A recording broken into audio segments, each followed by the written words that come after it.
Harka fuunee kabajamtoota daawwattoota televezyiinii FNN oduu guyyaa har'aaf qabnu sin dhageessinaa oduu waliin an Gamteessaa Sabaati. Jalqaba irratti oduu injifannoo eegalla.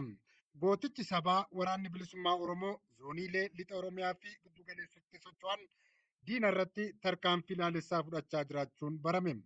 Gootichi abdii sabaa kan ta'e waraanni bilisummaa Oromoo zoonii lixaa qeellam wallaggaa aanaa hawwaa galaan ganda baadiyyayyii fi ganda 18 jedhamu keessatti humna ergamtuu komaandoo PP ofiin jettuun kan lakkoofsi isaanii 65 ol ta'u tarkaanfii ilaalessaa irratti fudhachuun guutummaa guutuutti yogguu ajjeesu waraana mootummaa PP dhibbatti lakkaan ammoo madoon adabuu beeksise.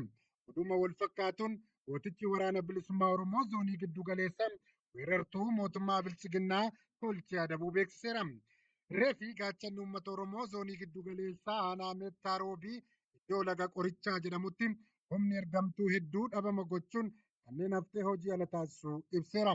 Yeroo ammaa kanattis lola waraana bilisummaa Oromoo fi humna weerartuu PP gidduutti taasifameen jala dhaabbachuu dadhabuudhaan ofirraa baqataa osoo deemanii namootuma nagaa karaa irratti argan dhukaasatti banuun lubbuu lammiilee nagaa galaafachaa akka jiran barameera. Biraan godina Arsii lixaa aanaa Nansobootti humni weerartuu PP abbaa fi ilma manaa gadi baasanii ajjeesuun dhaga'ame.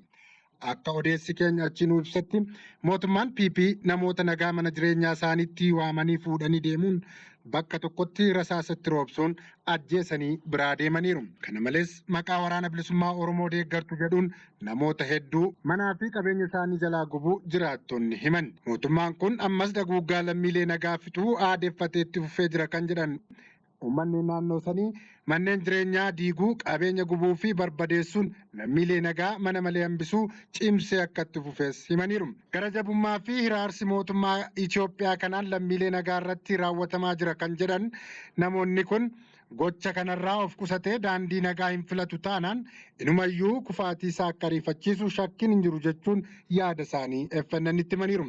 Godina Arsii Bahaa Ona Colleetti badii tokko malee baatii 3 oliif kan hidhamtee gidirfamaa turte miseensa adda bilisummaa Oromoo Jaalle Saartuu Bakkalchaa guyyoota 3 dura mana hidhaa waajjira poolisii Ona Colleetti gurmuu hoogganaan poolisii Onichaa keessatti argamuun waayillan ishee waliin hidhamtee gidduudhaa fuudhamtee bakki geeffamte amma ammaatti hin beekamu jechuun jiraattonni FNNitti himaniiru. Kanumaanis godina Arsii Bahaa Ona Heexoossaattis miseensonnii fi deeggartoonni adda bilisummaa Oromoo hidhaman murtee haqaa dhoowwatamanii dararamaa jiraachuu jiraattonni FNNitti himaniiru. Namoonni hidhaa keessatti badii isaanii malee gidirfamaa jiranii fi yaaddoo nageenyaa guddoo keessa kan jiran kanneen Amaan Sheebo Hamuud, Bashir Galchuu Turkee, manguddoo umrii 64, Huseen Galchuu Turkee, Sulxii Dilboo Gammachuu, Abuunii Idris, Tasii Daddafee, Abdurrahmaan Gammee, Xaayir Gammachuu fi Xaayir Gammee Daddafee namoonni jedhaman godina Arsii Ona Lixaa Shaashamanneettis gandoota Araddaa Shifaatti ijoolleen umriin isaanii waggaa 18 gadi ta'an Tamiimaa Gammadaa Guuruu umriin ishee 12, Aashaa Gammadaa Guuruu umriin ishee 13, Taayibaa Gammadaa umriin ishee waggaa 11 kan taate mana hidhaa poolisii magaalaa Shaashamanneetti dararaan irra gahaa jiraachuu himaniiru. Oduma wal fakkaatuun waraanni murna PP godina Wallagga Bahaa aanaa Gobbuu Sayyoo ganda daree tiksaa keessatti namoota nagaa gaaf adoolessa 13 bara 2022 qabuun erga hidhee turtii guyyoota muraasaa booda mana hidhaa keessaatii baasuun dargaggoo Faantaawun Imuruu ajjeesuun lagatti gatanii biraa deemuu jiraattonni himaniiru. Akkasumas godina Horroo Guduruu Wallaggaa aanaa Amuruu magaalaa Ubarraa bakka Goodaa Gashee jedhamuttis waraanni mootummaa nama nyaataa kun nama maqaan isaa Jireenyaa Baqqaa Bildessaaloo jedhamu haala suukanneessaan ajjeesee gatuun dhaga'ameera. Godina Wallagga Lixaa aanaa Haroo ganda biqiltuu Diggoo keessattis abbaa maatii obbo Wandimuu Laggasee badii tokko malee waraanni shiftaa PP ati deeggaraa waraana bilisummaa Oromooti jechuun harkaa dugdaa duubaatti hidhuun rasaasa 5 balbaluma isaanii irratti battala ajjeesuun dhaga'ameera.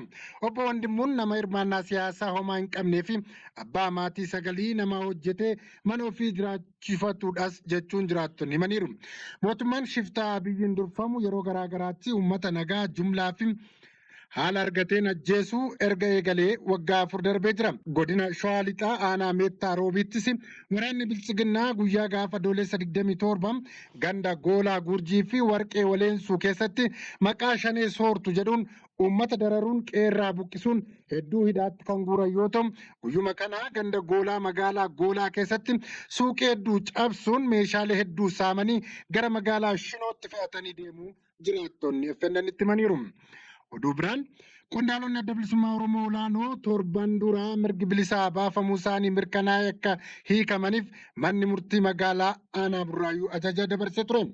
Adoolessa 18 bara 2022 manni murtii magaalaa aanaa Burraayyuu galmee qaama bilisa baaftuu qondaalota ABO himannaa tokko malee hidhamanii jiran murteessuun isaa kan yaadatamudha.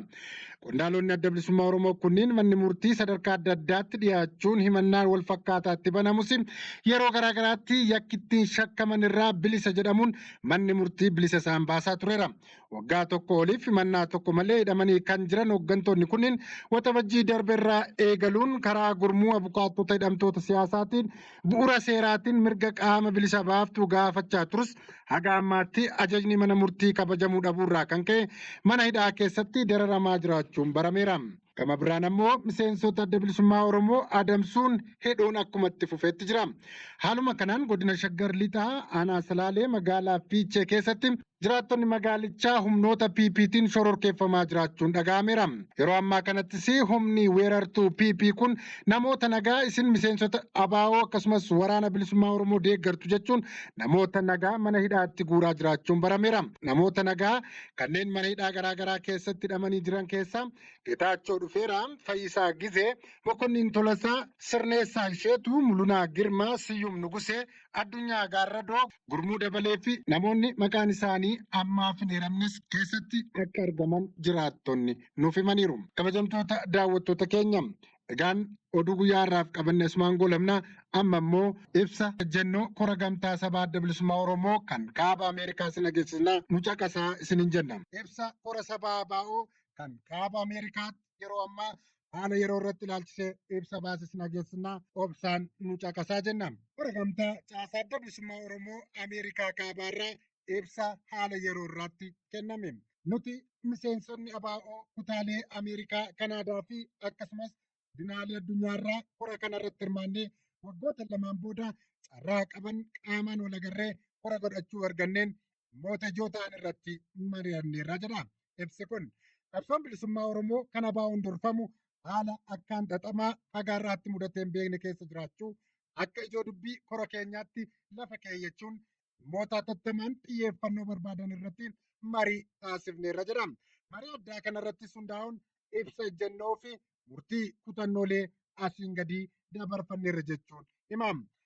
Kun addi bilisummaa Oromoo ABO'n yaada Oromoo fi Oromummaa isaa bu'uura ta'uun jaarraa walakkaaf kallacha qabsoo bilisummaa Oromoo ta'ee har'a gahee milkeessuun waan filannoo biraan qabne ta'uu hubannee milkaa'ina kanaaf haga dhumaatti murannoon hojjechuuf waadaa keenya haaromsineerra jedha.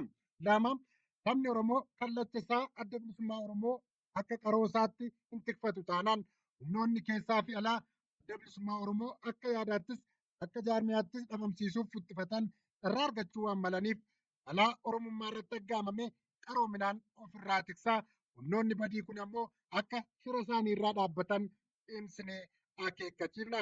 Sadiin hooggantoonni adda bilisummaa Oromoo miseensonnii fi deeggartoonni dhaabichaa kumaataman bakka tokko malee mana hidhaatti raarfamaa jiran hatattamaan akka gallakkifamanis gaafanna jedha. Afur qabsoo bilisummaa Oromoo karaa siyaasaa, karaa waraanaa, dippiloomaasii fi bifa hundaan gaggeeffamaa jiru hunda guutummaatti ni deeggarra jedha. Shan hiraraa fi waraana mootummaan Itoophiyaa biyya Oromoo irratti labse dhumaatii suukanneessaa saba Oromoo irratti gaggeessaa jiru cimsinee balaaleffachaa weerara kanas murannoon dura dhaabbannee ni fashalsinaa jedha.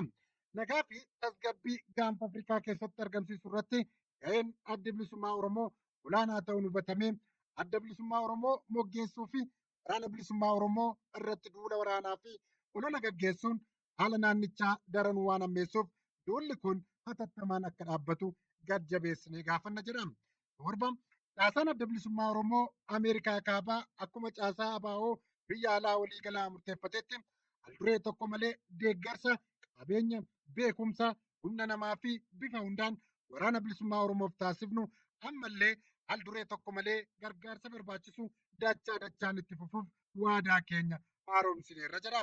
Saddeet wareegama qabsaa'onni adda bilisummaa Oromoo gama siyaasaa fi waraana biyya keessatti kaffalaa jiran dinqisiifachaa haga kaayyoon qabsichaa bakka gahutti jaallan keenyaa fi wareegama feesisu taasisaa qabsoon adda bilisummaa Oromoon durfamu kutannoon itti fufuuf qabsichi nu baasisuuf hunda kennuuf irra deebinee murtee keenya haaromsineerra jedha. Sagal hidhamtoota siyaasaa kanneen manni murtii bilisaan gallakkisee qaamni mootummaa Itoophiyaa deebiseedhuun yakka olaanaa mirga dhala namaa irratti taasifame ta'uun hubatamee ajajni manni murtii dabarse akka tattamaan hojiirra oolu qaama dhimmi ilaalu gad-jabeessinee gaafanna jedha. Kudhan yakka dagoggaa sanyii saba Oromoo fi saboota biroo irrattis raawwatamaa jiruuf itti gaafatama kan fudhatu gartuu paartii biyya bulchina ofiin jedhu Abiy Ahmediin hoogganu akka ta'e mirkanaa'aa ta'uun beekamee yakka raawwatameef gartuun kun waltajjii seeraa addunyaan yakka kana qoratee murtee kennuu danda'u ICC irratti akka dhiyaatu gaafanna jedhama. 11 shira mootummaan Itoophiyaa maqaa maree biyyaalessaa jedhuun saba Oromoo moggeessee waayillan isaa duwwaa hirmaachisuun addunyaa gowwoomsuuf yaalii godhamaa jiru ta'uun hubatamee piroojeektiin kun uummata Oromoo fi Oromiyaa akka hin ilaallanne qaama dhimmichi ilaalu hunda hubachiisna jedhama. 12 ajjechaa humnoonni bulchiinsa mootummaa naannoo Amaaraa mootummaa federaalaan deeggaramanii uummata Oromoo daangaarra jiran kanneen akka Walloo fi Baha Wallaggaa irratti raawwataa jiran ni balaaleffanna. Kanneen yakka kana raawwatan akka seeraaf dhiyaatan ni gaafanna jedhama.